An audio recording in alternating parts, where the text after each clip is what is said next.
Today we're going to talk about Active Directory on AWS to support your Windows workload. My name is Vinod Matabushi. I'm a Principal Solutions Architect with AWS. And I've been with AWS for over 4 years. And one of my areas of specialization is Microsoft and Active Directory. So today I want to tell you how to design your Active Directory on AWS. I also have my colleague Peter. He's a Senior Product Manager for one of our Active Directory service called AWS Managed AD. He's going to come up right after I finish my part, and he's going to talk to you about how to integrate Managed AD and AD on EC2 with many, many services. So here's the agenda for today. First, we're going to talk about what are the options for running Active Directory on AWS. Then we're going to go into AWS Managed Microsoft AD briefly. We're not going to spend a lot of time. We're just going to talk about what it is and some basics of how that service runs. Then we're going to go into common deployment patterns. So we want to tell you how customers are deploying Active Directory on AWS. And then we're going to go into the design. There are many, many applications that support Active Directory, and we're going to group them into different groups. And then we're going to tell you how the Active Directory design works and what are the considerations. We're also going to touch on single region design versus multi-region design. And we're going to conclude with a Q&A right after.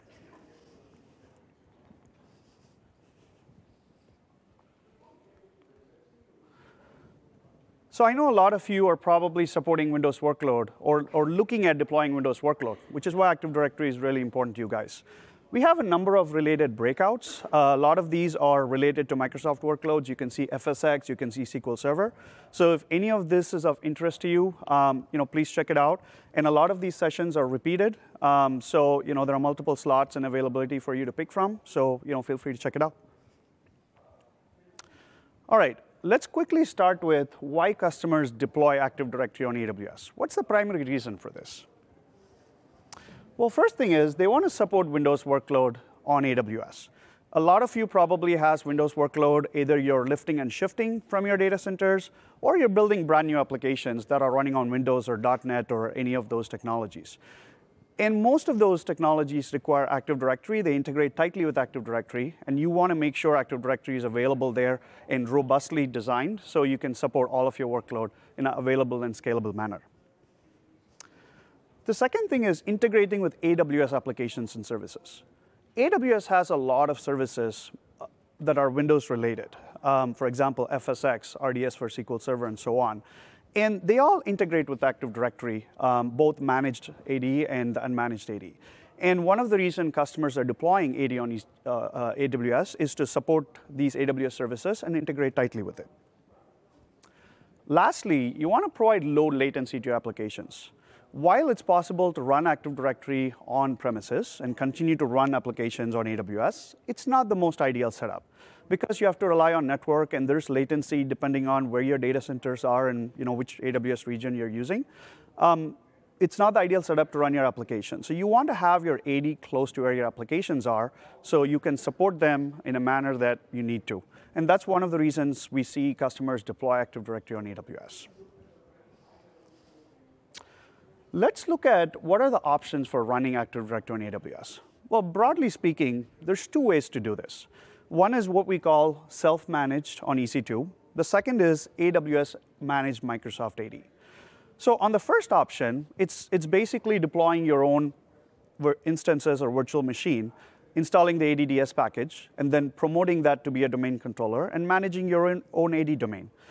The second option is where AWS manages the Active Directory infrastructure and a lot of things that go with it. And you're only responsible for managing the Active Directory data. And when we say Active Directory data, these are groups, OUs, group policies, user accounts, service accounts, so on and so forth. So in the second model, you don't have to manage domain controllers. You don't have to patch them. You don't have to make sure it's highly available. AWS takes care of all of that. You just deploy the domain, you manage the data, and you support your applications. And we're going to talk about what are the considerations to choose one over the other. And when we talk about Active Directory design, we're also going to talk about how each of these options integrate with all AWS applications and services.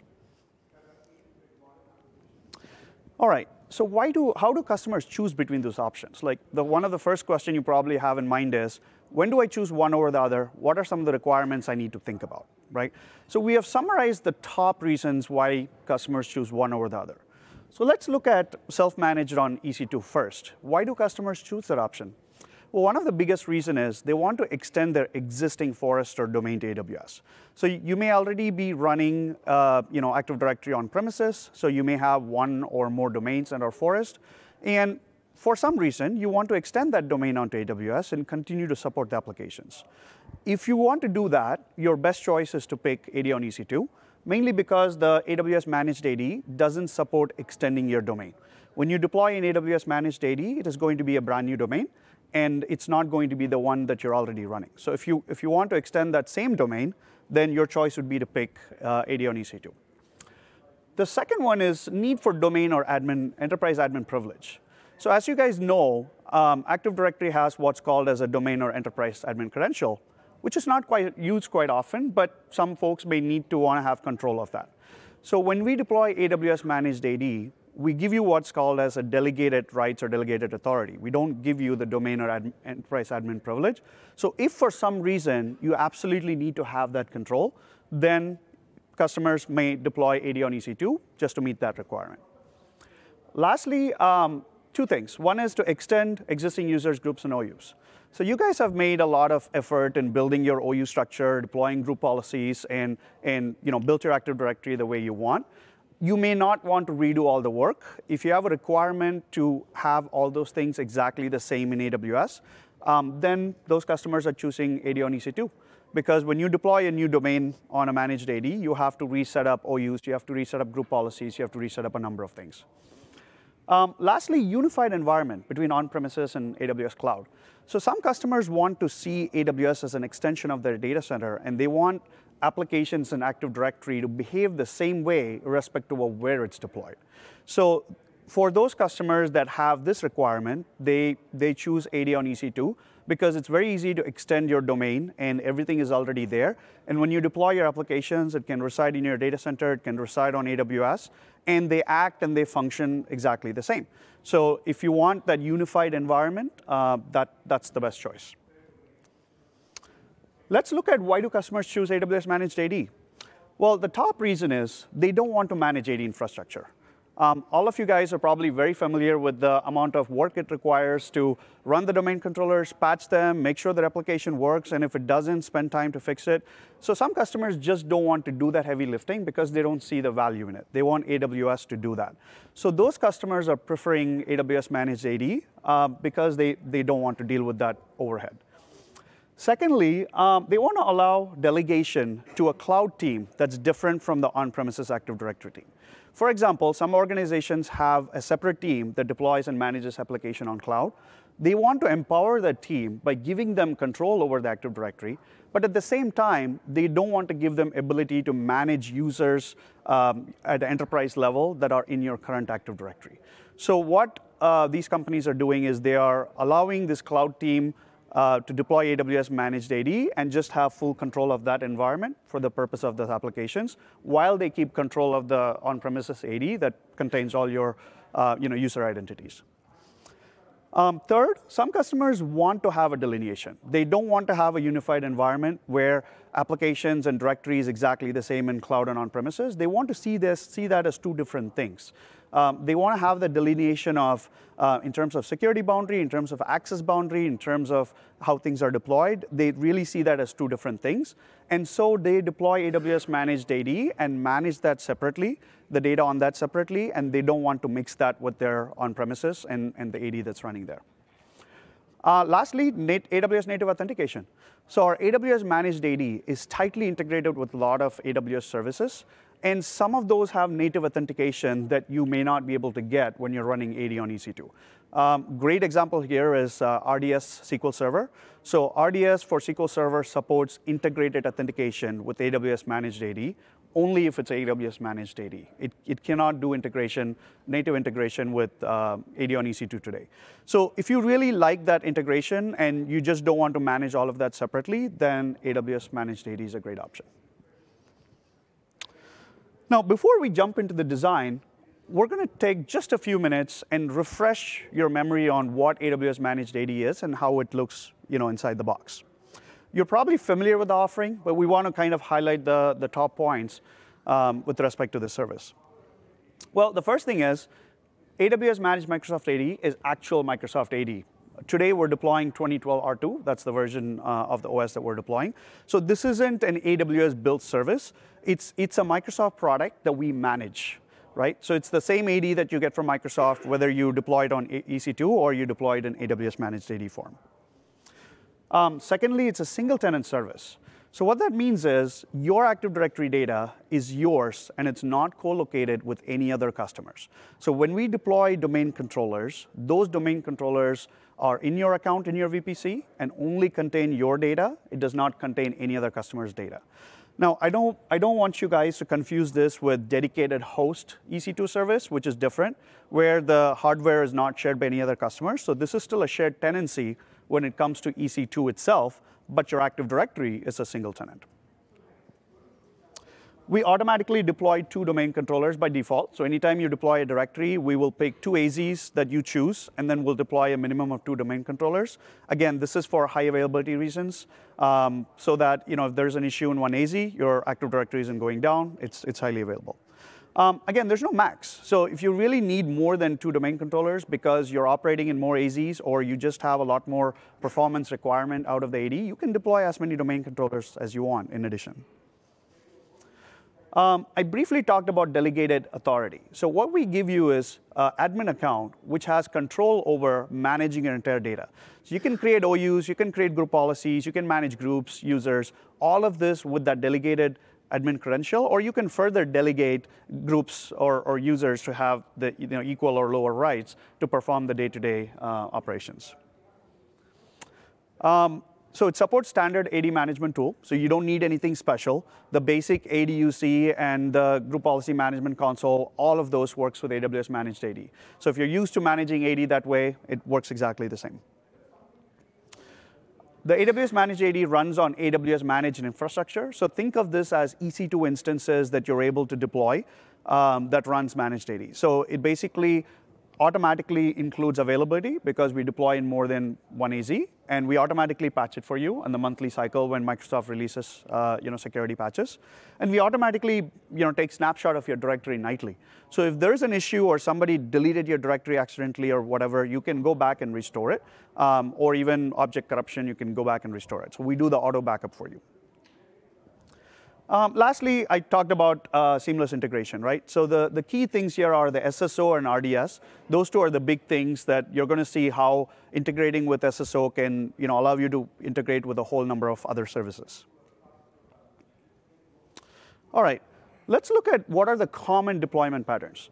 Again, AD has been around for really, really long time. There's so many ways you can architect and deploy AD. So we're not going to go into every way you can deploy an AD. We see 3 patterns as the most common pattern that we see customers deploy, and we're just going to focus on three patterns and tell you why customers are deploying that and what are the the differences when you deploy one way or another. So let's start with the first one. This is where you're extending your existing AD to AWS on EC2. So how would this architecture look like? Well, first, let's start with your on-premises. Because you're extending your AD, there's an assumption that you guys have AD running somewhere in your data centers. So that's where we start with. So because you're managing AD on your own, what you do in an AWS region is you deploy EC2 instances, and you install the ADDS package, and you promote that to be a domain controller of your existing domain. So if you notice the domain name, it's the exact same thing as what you're running on-prem. And these domain controllers, when you spin it up, they will replicate in the first time and an ongoing basis with your on-premises AD. Of course, you need some sort of connectivity, right? You need network connectivity so the domain controllers can talk to each other. And this is where you can have a direct connect or a VPN or whatever solution you have. Just make sure they're highly available. Make sure that that network piece is designed well. But you have some sort of network between the 2, right? What if you operate in more than one region? Well, you simply deploy more domain controllers in the other regions, and you do exactly the same things. So you replicate the AD from on-premises or even with one region's AD to the other region. Now, our recommendation is to run Active Directory in every region you have Microsoft workloads in, again, for the low latency that we talked about earlier, right? So if you're operating in 5 regions, you should have at least 2 domain controllers in each of the 5 regions. The number of domain controllers, more than 2 is up to you. It depends on your performance, load, all those requirements, but we recommend at least 2. So the second common pattern we see is people deploying AWS Managed AD as a resource domain. So a resource domain is one where the domain contains only computer objects and service object, but it has some sort of trust with another domain that contains your user credential, right? Again, let's take the same example. You have on-premises, and you have your domain running there. Instead of running AD on EC2, we're going to deploy an AWS Managed AD in this case. Now, notice how those icons are kind of in the middle of the 2 AZs. It's because when you deploy the service, it's automatically in 2 AZs at a minimum. Now, the difference here is you're not going to have an AD replication because this domain is not the same as the one you have on premises. Again, if you notice the domain name, this is company.local, but the other one is na.company.local. So essentially, it's a brand new domain/forest. So you have a trust back to your on-premises. It can be a one-way trust or a two-way trust. But in resource domain, we always default to one-way trust because that's the concept of resource domain. Again, you need some sort of connectivity, right? Because when folks log into a EC2 instance and authenticate with a username that's in your on-premises, you need that authentication traffic to flow over, and you have some sort of highly available network connectivity. Now, what happens when you deploy in more than one region? Well, you end up with a different forest or domain in the second region. So notice how the region 1 has na.company.local. That's your AD domain or managed AD domain in region 1. And your second one is eu.company.local. Now, again, the same concept applies. You establish another one-way trust back to your on-premises.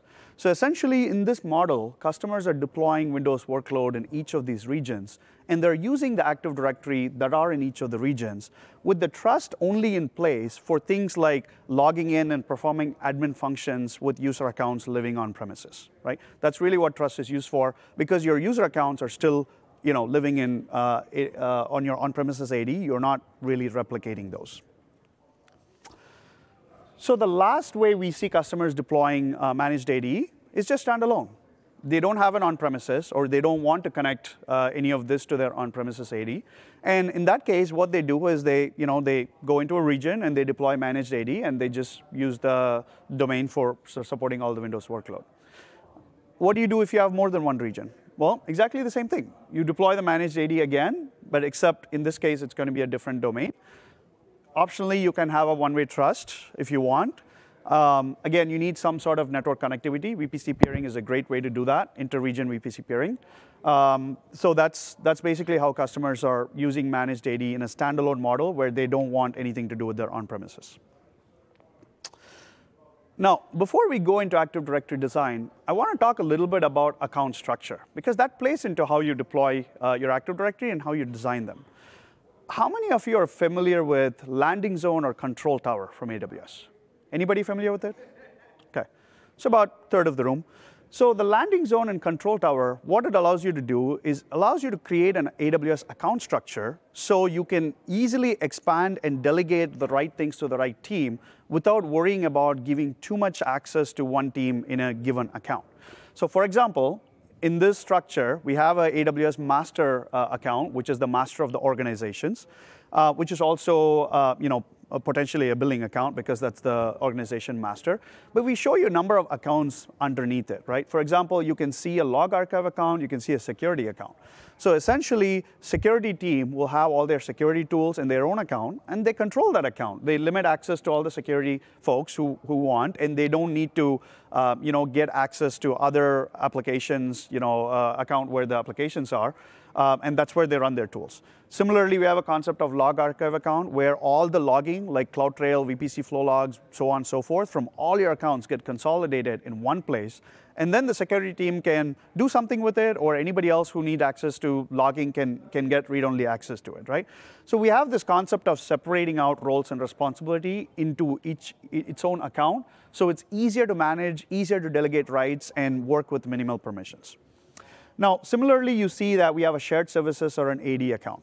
So we recommend running Active Directory in one of these accounts. So when I say shared services, it could be multiple things infrastructure team is running.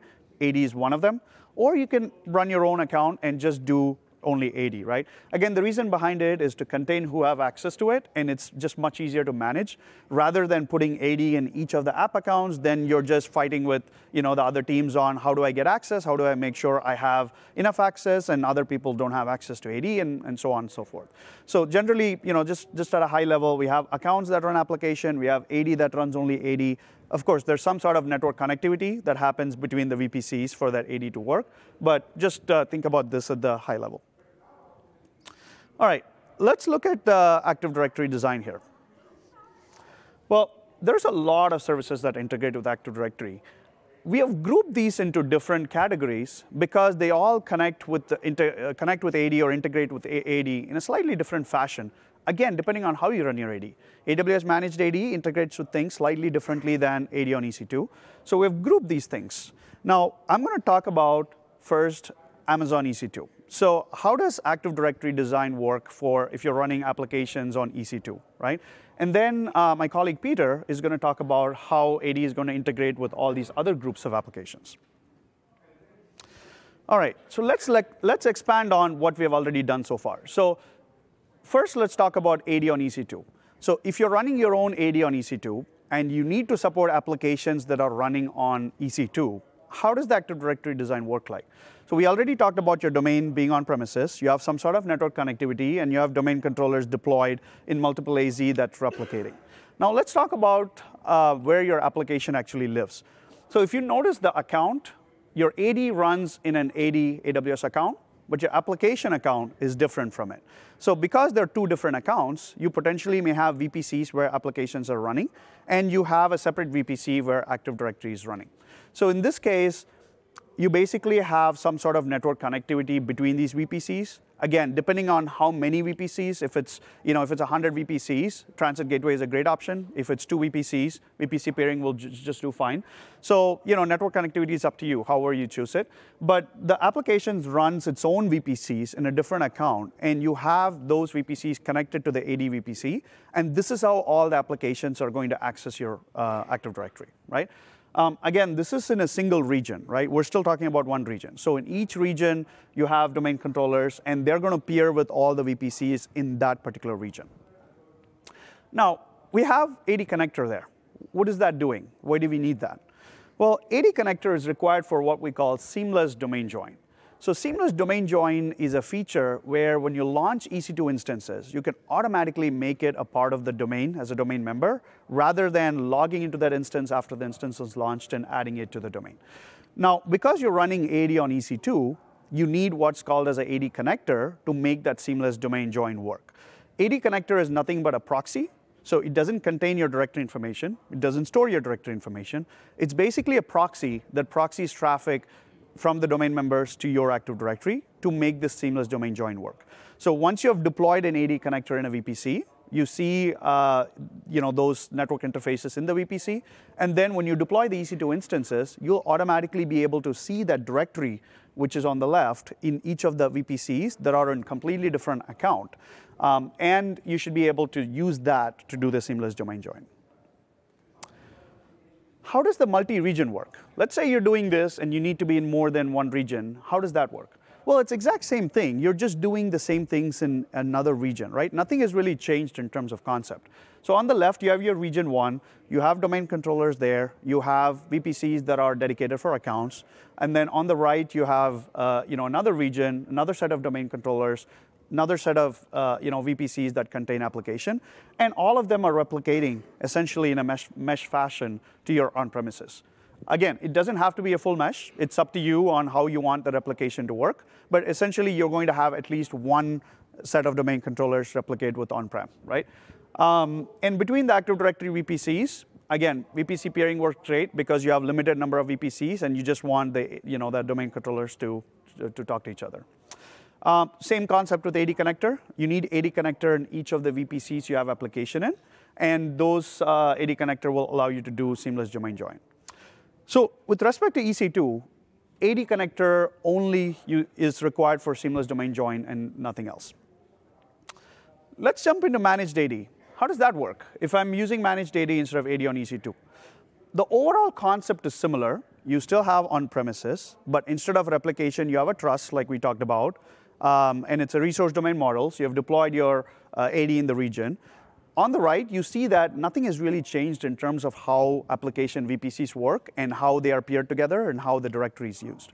The only big difference you see here is you no longer need AD connector, right? You need what's called as a shared AWS Managed AD. It's basically not a directory. Again, it doesn't contain directory objects. You're basically sharing it so that the other AWS account is aware of this directory being there, and it'll allow you to seamlessly domain join it without any other resources running in that account. Again, it's only required for seamless domain join when we talk about supporting your applications on EC2. Let's quickly look at how does multi-regional design work in the same fashion. Again, nothing has really changed. We have just duplicated what we designed in one region into second region or third region or so on and so forth. Just to quickly recap, you have two AWS Managed Microsoft ADs, one NA and one EU. Again, each of them have a trust back to your on-premises. You have your VPCs that are peered or transit gateway connected to your managed AD VPC. And then you share the directory regionally, right? So the directory can only be shared regionally. So when you have the directory in VPC 1, that can only be used by all the members in that same VPC. Again, you don't want to cross the region boundary here because of latency reasons, right? All right, I'm going to invite Peter to come on stage and talk about how Active Directory works with these other groups of applications. Peter?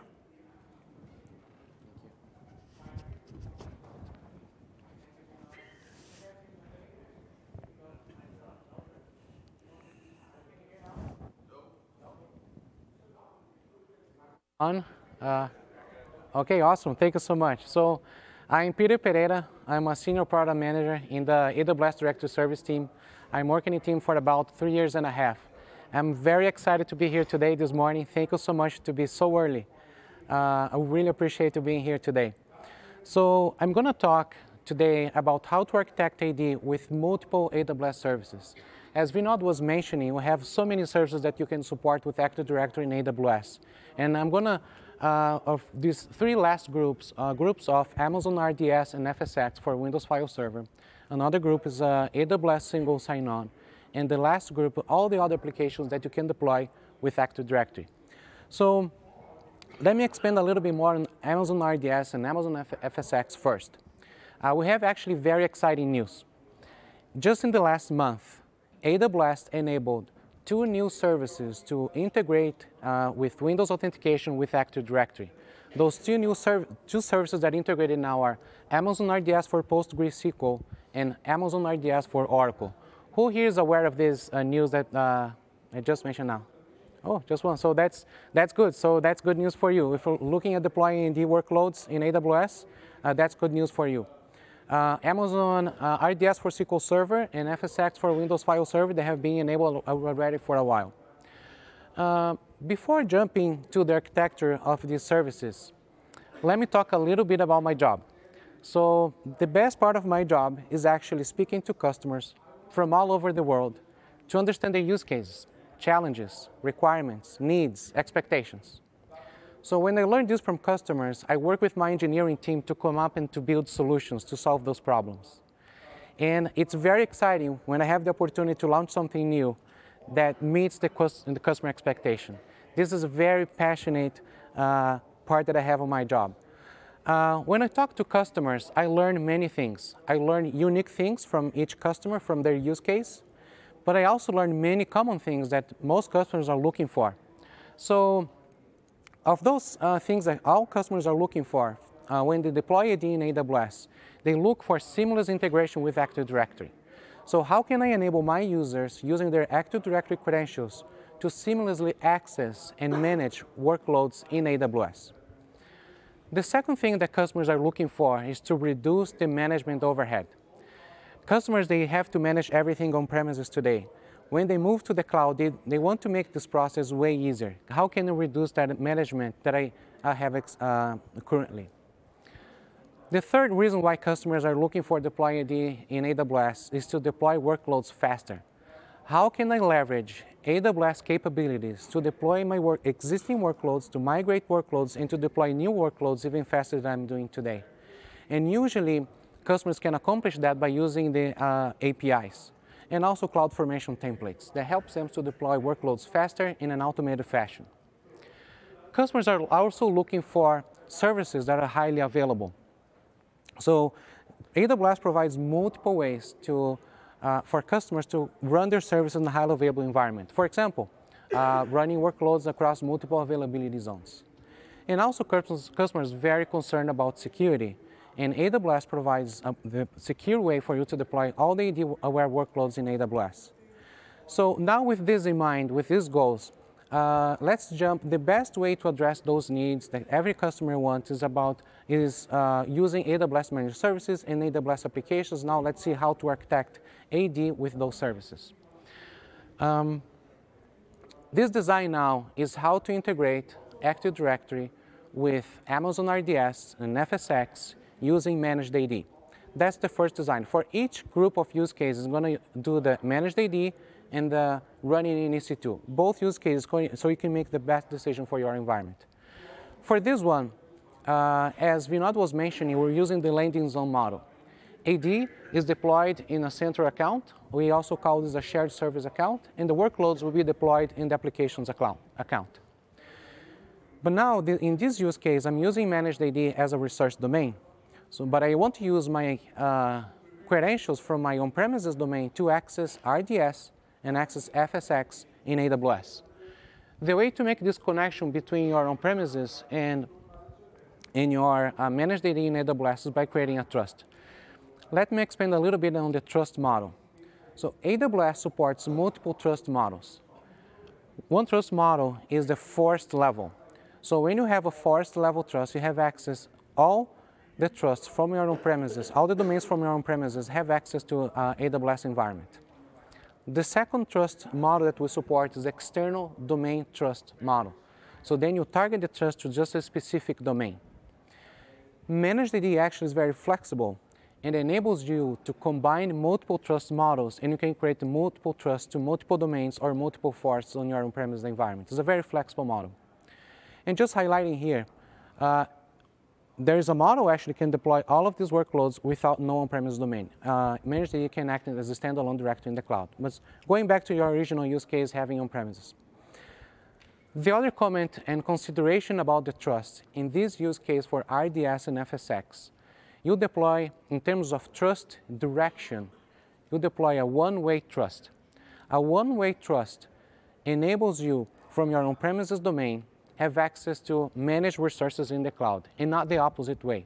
There's no way for AWS to have any type of access to your on-premises domains due to the security that's part of the native Active Directory trust. With this, comments now on the trust, let's move to how can I make my Managed AD available, as Vinod was mentioning, to multiple accounts. The way you do this is by sharing the directory from the shared service account to your applications account. Let me just make a comment here. When you share the directory, you have two models. The two models are first, AWS organization model. When you use the AWS organization model, you're working with accounts that are trusted within a single organization. So when you share the directory from account A to account B, the directory becomes automatically available immediately to that account B. The second model, let's say that you may not be using AWS organization and you want to share the directory with another account, is we call the directory service handshake model. In this model, when you share the directory from account A to account B, the account B must accept that sharing. Once they accept the sharing, then the handshake is complete and you can use the directory in the shared account. So those models are available for Managed AD. Once you have the directory sharing in place and you have the network connectivity, then you can now deploy Amazon RDS and FSx for Windows File Server. Note that all the deployments that I have mentioned here right now, you can use APIs and automate these deployments to make it even easier and faster for you to deploy Windows workloads in AWS. Cool. Let's move to the next use case. Oh, sorry, wrong button. The next use case is about integrating Amazon RDS and FSx using EC2 deployed in AD deployed in EC2 instances. In this model, you replicate AD in EC2 with your domain on premises. And there is a very important consideration here. This model of running EC2 with your AD doesn't support none of the Amazon RDS services. Okay, this is a very important note for you to have in consideration when you design and architect and use managed services in AWS. In this model, it supported only the FSx for Windows File Server, which enables you to connect directly to your self-managed AD in EC2 instances. When you deploy Amazon FSx, you just make a few inputs, for example, the domain name, a service account, and a password to connect to your existing domain. Okay, so let's now jump to another very interesting use case. How many of you are familiar with AWS single sign-on? Oh, cool. So AWS single sign-on enables customers to simply and centrally manage access to multiple AWS accounts from a single place, along with access to business applications such as Salesforce, Office 365, and customized SAM applications. And now, very recently, like about 2 or 3 days ago, AWS Single Sign-On also enabled customers to access AWS applications. The first 2 AWS applications that the AWS Single Sign-On is supporting are Amazon SageMaker Studio, which is the first fully integrated development tool for machine learning that was just announced yesterday in the keynote, and the AWS IoT Sitewise. AWS IoT Sitewise is a fully managed tool that helps customers to monitor, collect data from industrial equipments at scale. Those services now, they're available within a single portal in your AWS Single Sign-On product. Okay, now let's see how to architect AWS Single Sign-On in AWS.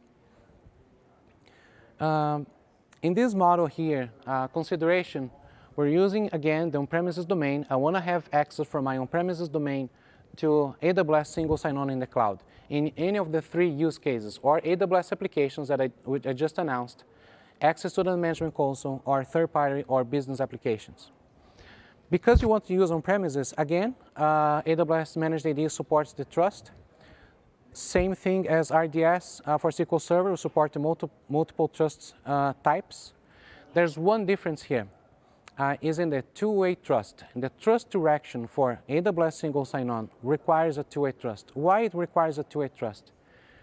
Because AWS needs read and search permission to your on-premises domain so we can provision the users to AWS Single Sign-On. For example, I'm Peter, and let's say my user is residing on my on-premises domain, and from SSO, I want to say, hey, user Peter has access to account A and B into applications C and D.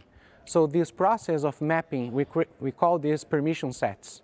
These permission sets of mapping, they require you to, AWS to have visibility to your on-premises. But this is only read permission. There's no other permission required by AWS. So this is why it's a very secure environment. You can also improve the security of your trust by using selective authentication and seed history filtering. One more good news that we just announced last week. AWS Managed AD now supports LDAP, secure LDAP. What happens is when AWS Single Sign-On will search a user on your on-premises, we use an LDAP client. And now this client, you can enable LDAPs easily in 2 steps. First, you upload the certificates to AWS Managed Microsoft AD, certificates from your existing on-premises infrastructure. And the second step, you enable LDAPs. When you enable LDAPs, all the LDAP traffic will be encrypted between AWS and your on-premises AD. So that increases the security of communication of your AWS Single Sign-On search to your on-prem. Once you have this set up, now it's just easily you go to AWS Single Sign-On, connect to Managed AD, and start provisioning users to your applications and multiple accounts. One important consideration here, In this environment, AWS single sign-on is currently, the setup is done in the organization's master account. It's very integrated with AWS organizations. And then the Managed AD directory must be deployed in the AWS organization account as well. Cool. Now let's talk about how to use AWS single sign-on with Amazon in EC2 instances. As we know, there's no need of a trust because your AD is deployed in EC2 instances. You need just an AD connector. As Vinod was mentioning, AD connector is a proxy for Active Directory requests. Just be mindful that AD connector supports a single domain only. So if you have multiple domains on premises, that wouldn't be a solution to you currently. When you deploy AD connector to access to your on-premises AD, you're now available to SSO to provision the users to your multiple AWS accounts, to your business applications, and then AWS applications as well. Now, let me give a pause here. We just presented for AWS single sign-on 2 ways to connect to Active Directory. Last week, we announced a 3rd way to connect to Active Directory. Not necessarily directly to our on-premises environment. We enable customers to use Azure AD as an external identity provider. So you can connect AWS single sign-on directly with Azure AD and synchronize and provision users to AWS single sign-on. Who was aware of this before this meeting today? Oh, cool. So that's a very interesting capability as well. As you see, AWS provides multiple options for you to deploy AD with AWS services. Again, with Managed AD, AD connector, and also now with Azure AD. Okay, so now let's jump to the last group of use cases for all the other AWS applications that we support. Let me just give a little brief overview of those services that we support. First is Amazon Workspaces, which is a fully managed desktop service in AWS. Amazon AppStream that enables customers to AppStream specific applications to their desktops. Amazon WorkDocs, which is a managed service that enables customers to create, secure, and collaborate content in AWS. Amazon QuickSight, which is a fully managed service for business intelligence and analytics applications. Amazon Chime, if you have joined a meeting with AWS in the past, it's likely that you have used a Chime application. Basically enables customers to do conference calls, video conference, and group chatting. Amazon WorkMail, which is a fully email service in AWS. Amazon Connect, which is a fully managed service that enables customers with omni-channel managed by AWS, including voice and chat that was recently announced a few weeks ago, the chat capability. And also the client VPN that enables customers to connect to AWS VPC using a VPN connection and providing AD credentials. So to architect this environment is very, very similar to AWS single sign-on. It also requires a two-way trust back to your on-premise environment. The LDAP-S, the secure LDAP capability is also available for this use case as well. The only difference here is that on the right side, you will see most applications that I mentioned, they are VPC agnostic, so you don't have to deploy them in any VPC, except for Amazon Workspaces, which the desktop instances are deployed in specific VPCs. In this example, I have a AD connector. The only reason why a AD connector is there, it is because I'm deploying this in 2 separate VPCs. For the workspace instance to connect to Managed AD in the VPC 1, we use the AD connector. If a workspace is deployed in the same VPC, there's no need of AD connector in this use case. Okay, so the last design here is about deploying all these services using Amazon AD in EC2 instances. In this use case, it's also a similar deployment. The main difference is that you need a AD connector for all the use cases. Why? Because those cloud-native applications, they don't talk to AD directly. They need a AD connector to proxy the AD requests to your self-managed AD. So in this one, now we cover like all the multiple use cases that you can use AD in AWS.